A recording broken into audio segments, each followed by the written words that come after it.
ठीक है, तो सबसे पहले आपका जो स्टार्ट होगा वो होगा जीके जीएस का सीरीज, ठीक, सेट का। तो पहला क्वेश्चन आपके सामने है, इसका आंसर क्या होगा? सभी जुड़ जाइए फटाफट और बताइए इसका आंसर क्या होगा। फर्स्ट क्वेश्चन आपका है, निम्नलिखित में से कौन सी नदी अरावली पर्वतमाला से निकलती है? ऑप्शन ए चंबल, बी माही, सी लूनी और डी घग्गर नदी। आपको बताना है, जल्दी से बताइए कौन सी नदी निकलती है। ठीक है,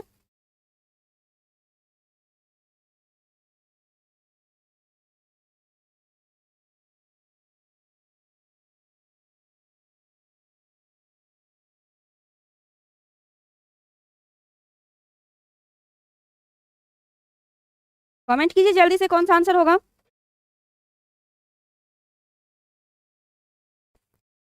ऑप्शन नंबर ए चंबल नदी अरावली पर्वतमाला से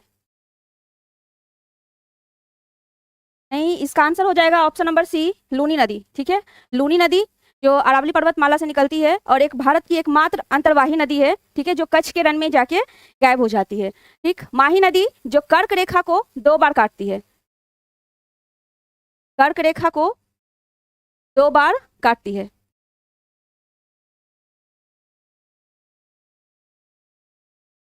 अरावली पर्वतमाला से लूनी नदी निकलती है। चंबल नदी जो देश के सबसे गहरे गड्ढे का निर्माण करती है। चंबल नदी भारत में, भारत देश जो है उसके सबसे गहरे गड्ढे का निर्माण करती है, सबसे गहरे खड्डों का निर्माण करती है। ठीक है, चंबल नदी के बारे में आप लोग सुने होंगे, चंबल घाटी का डाकू। ठीक है, तो वही चंबल नदी है, वहां पे इतना सारा गड्ढा बन जाता है कि पहले पहले के जमाने में डाकू को छिपने का एक रास्ता मिल जाता था वहां पे। ठीक, चलते हैं अगले क्वेश्चन पे। लूनी नदी, ऑप्शन नंबर सी।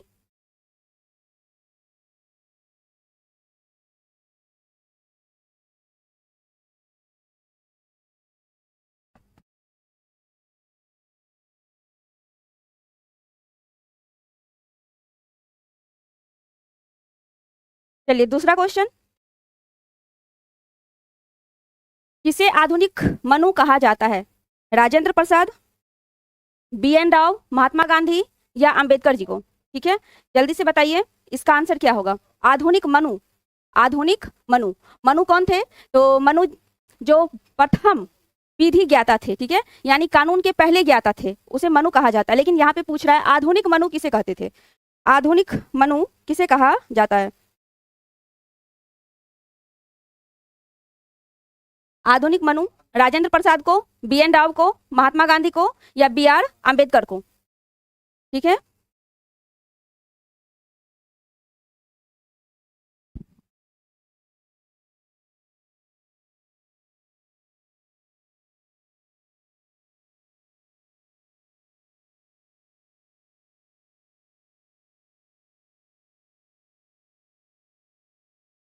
तो इसका आंसर हो जाएगा option number D, B R Ambedkar को आधुनिक मनु कहा जाता है। राजेंद्र प्रसाद को क्या कहा जाता है?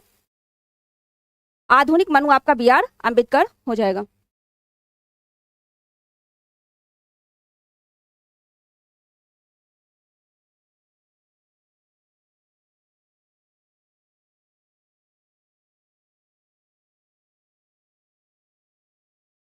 चलिए, आधुनिक मनु बी आर अम्बेडकर को, राजेंद्र प्रसाद को बिहार गांधी के नाम से जाना जाता है।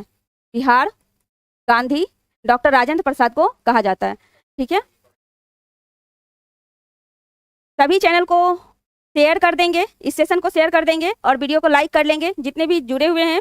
ठीक है, B N Rao, B N Rao जो है वो जब हमारा संविधान सभा बन रहा था, उसका गठन हो रहा था संविधान सभा, उसका जो प्रारूप समिति, एक प्रारूप समिति था जिसे ड्राफ्टिंग कमेटी कहा जाता है। ठीक है, तो उस प्रारूप समिति के प्रारूप का जो तैयार करने वाले थे वो कौन थे? बी एन राव, यानी संविधान सभा के लिए, संविधान सभा के लिए, संविधान सभा के लिए प्रारूप तैयार करने वाले कौन थे? प्रारूप को तैयार करने वाले बी एन राव थे। और बी आर अम्बेडकर जो हैं वो प्रारूप समिति के अध्यक्ष थे, प्रारूप समिति के अध्यक्ष। प्रारूप समिति में टोटल कितने सदस्य? टोटल 7 सदस्य थे, जिसमें अध्यक्ष आपके कौन? बी आर अम्बेडकर थे। ठीक है, महात्मा गांधी का पहला सत्याग्रह चंपारण सत्याग्रह था, उसके बाद फिर अहमदाबाद मिल मजदूर, फिर खेड़ा। ठीक है, और सरदार पटेल को बारदोली की महिला की तरफ से उपाधि भी दिए थे। तो आधुनिक मानव कौन सा हो जाएगा? बी.आर. अम्बेडकर। चलिए अगला क्वेश्चन, हमारे संविधान के किस अनुच्छेद में पर्यावरण का संरक्षण तथा संवर्धन उपबंधित है? कौन सा हो जाएगा? पर्यावरण का संरक्षण और संवर्धन, अनुच्छेद 48, 47, 48 का क या 47 का क। तो कौन सा ऑप्शन हो जाएगा, जल्दी बताइए।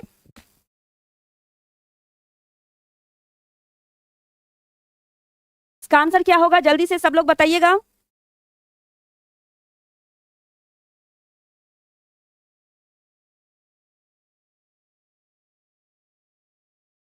इसका आंसर अभी तक नहीं आया, जल्दी। पर्यावरण का संरक्षण और संवर्धन क्या होगा?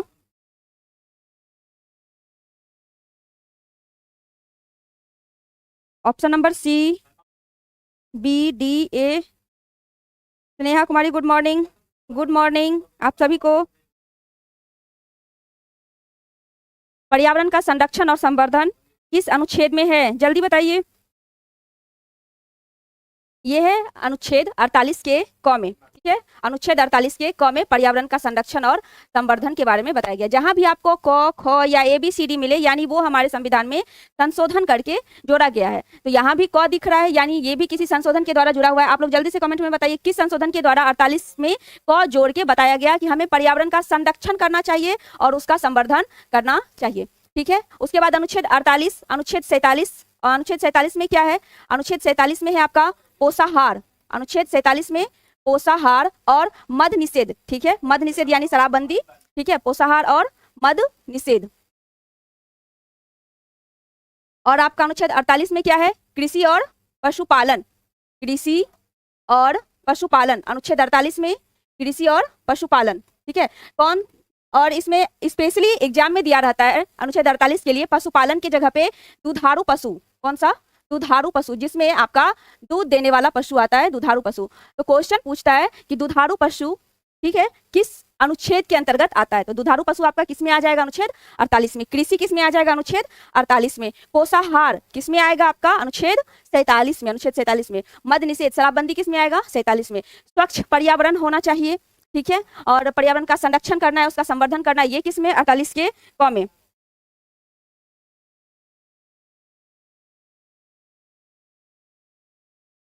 एक क्वेश्चन पूछे थे आप लोगों से, जल्दी बताइए। 48 का क किस संवैधानिक संशोधन के द्वारा इसमें जोड़ा गया है? जहां भी ABCD या क ख लिखा रहे वो जोड़ा गया है, तो इसे किस संवैधानिक संशोधन के द्वारा जोड़ा गया है? जल्दी से बताइए कमेंट करके। ये आपका हो जाएगा 42वां संवैधानिक संशोधन। 42वां संशोधन के द्वारा इसे जोड़ा गया है। 42वां संवैधानिक संशोधन के द्वारा इसे जोड़ा गया है, ठीक है। चलिए, तो इस तरह इस क्वेश्चन का आंसर ऑप्शन नंबर सी, 48 का क। आगे है अगला क्वेश्चन, निम्नलिखित समूह में से किस समूह की नदियों का उद्गम, किस समूह की नदियों का उद्गम मानसरोवर झील के निकट है? आपको बताना है कौन सा ऑप्शन होगा। गंगा, यमुना, सिंधु पहला है। दूसरा गंगा, सिंधु, ब्रह्मपुत्र। तीसरा ब्रह्मपुत्र, सतलज, सिंधु, ठीक है। चौथा ब्रह्मपुत्र, गंगा और यमुना। तो इसमें बताइए कौन सा होगा। तीन ऐसी नदियां हैं जिसका उद्गम भारत से बाहर है, ठीक है। यही मानसरोवर झील से है, तीन नदियां जिसका उद्गम भारत से बाहर है। तो आपको बताना है ये तीन नदियां कौन कौन सा है और ये नदियां कहाँ से निकलती है, जल्दी से कमेंट करके बताइए।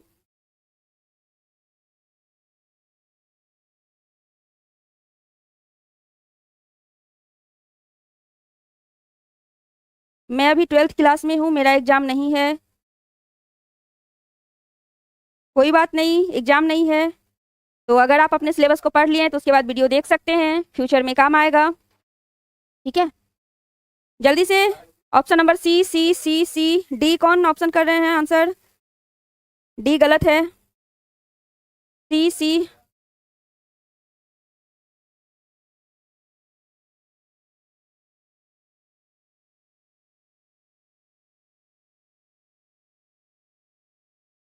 जल्दी जल्दी।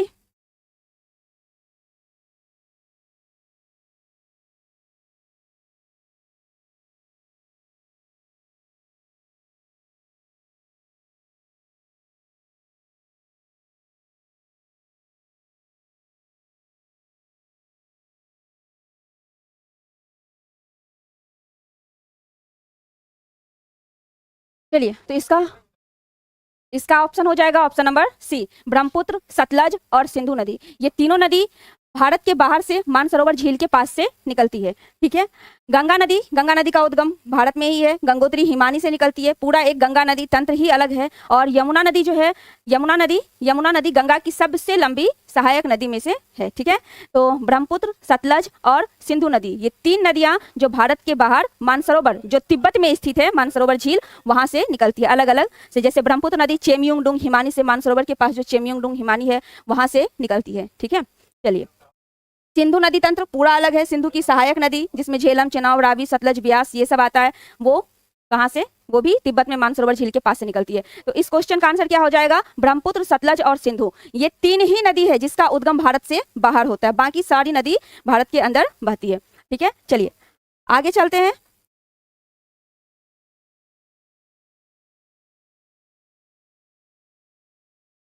अगला क्वेश्चन है, भारत में नागरिकता संबंधित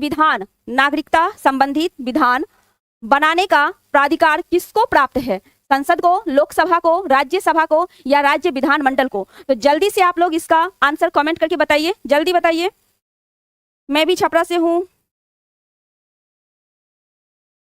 अच्छा, सबका डिस्ट्रिक्ट पूछा जा रहा है, कौन कहां से हैं? पहले ऑप्शन बताइए कौन सा होगा आंसर। क्वेश्चन आपके सामने है, नागरिकता संबंधी विधान यानी कानून बनाने की जो शक्ति है वो हमारे भारत में किसे प्राप्त है? ठीक है। तो जल्दी से बताइए इसका आंसर क्या होगा।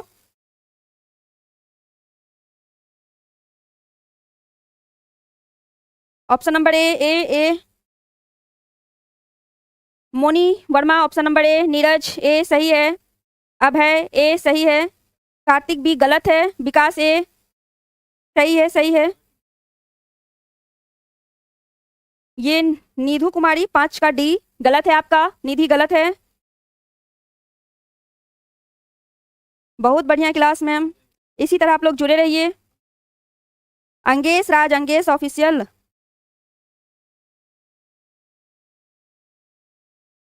परवीन पासवान बेगूसराय से। चलिए, इसका आंसर आपका हो जाएगा, नागरिकता संबंधित कानून यानी विधान बनाने की जो शक्ति है वो किसे प्राप्त है? तो वो हमारी संसद को प्राप्त है। अब संसद में कितने सदन होते हैं? तो संसद में 2 सदन होते हैं, एक लोकसभा, दूसरा राज्यसभा। संसद के कितने सदन? 2 सदन। कौन कौन? लोकसभा और राज्यसभा, जिसमें राज्यसभा को बोला जाता है उच्च सदन। उच्च सदन, उच्च सदन या बुजुर्गों का सदन, उच्च सदन या बुजुर्गों का सदन। ठीक है, बुजुर्गों का सदन। और जो हमारी लोकसभा है वो निम्न सदन या जनता का सदन, निम्न सदन या जनता का सदन। ठीक है, निम्न सदन या जनता का सदन।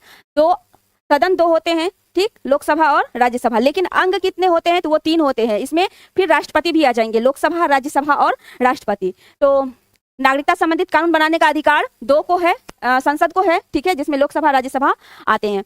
अब नागरिकता जो है, नागरिकता ये हमारे संविधान के भाग कितने? भाग 2 में नागरिकता का वर्णन है। कहां से कहां तक अनुच्छेद? तो अनुच्छेद आपका 5 से कहां तक? 11 तक आपको नागरिकता देखने को मिलेगा।